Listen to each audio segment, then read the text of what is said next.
I'm Dr. Michael Friedman. I'm an otolaryngologist that specializes in treatment of sleep apnea. I'm chairman of the Department of Otolaryngology at Advocate Illinois Masonic Hospital and author of a textbook on the treatment of snoring and sleep apnea. One of the most important treatments for sleep apnea is CPAP. CPAP treatment is fairly simple, but making it work on Shabbos could be a problem. And the problem is because the newer CPAP models are equipped with an option that's called Smart Start. Smart Start means that the unit can detect when the mask is on the face and when there's a seal, which means that if you take it off and want to put it on later, putting it on your face will turn the machine on. So let me just demonstrate by turning the machine on. Anna's going to help me. And if we turn the unit on, it will initially go on, but without a seal, it goes right off. It has to detect a seal in order to keep working. So, which would mean that when Anna puts it back on, then it will go on, but Anna's then turning the unit on Shabbos. But we want to figure out a way to be able to do this without turning the unit on Shabbos.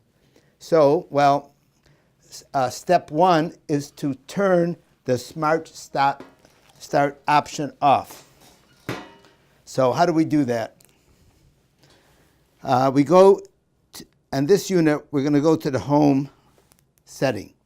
Now, this is a ResMed unit, which is a popular unit, but it's not the only one available. So you might have to get directions from your DME supplier on how to turn the Smart Start option off. In this unit, step one is to hold this button and the home button together and keep holding them for 30 seconds.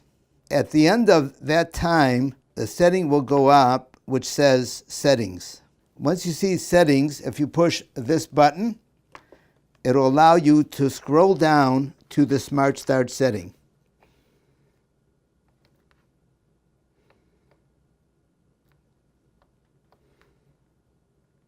Now, once you see the Smart Start setting, you highlight it. It says Smart Start. You highlight it. You push this. And then you have the ability to turn Smart Start on or off. So we're going to turn it off. Now the Smart Start is off, which means when I turn it on now,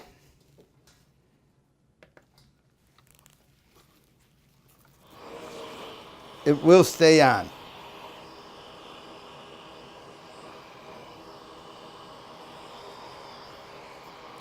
And if you wanted to, you can now leave it on for the entire Shabbos and it will stay functioning and it will be working. But of course, you may not want to do that because if you're using your humidifier, it will use up all the water and you might not want the blowing all Shabbos. So the other option would be to put it on a timer. In order to make the timer actually turn the unit on, you have to have the unit running first. Now, you then must disconnect the power source from your timer. After you've disconnected the power source with the unit running, you can set the time for the desired turn-on time, which we're going to do now. Now, the timer has now been set for the desired turn-on time. I will now replug the unit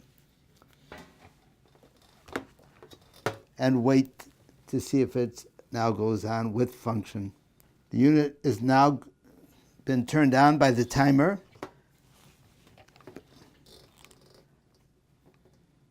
And now the function will start and the unit will then keep functioning until your timer sets a turn off time. So basically, there's three important steps to make this work with a Shabbos clock.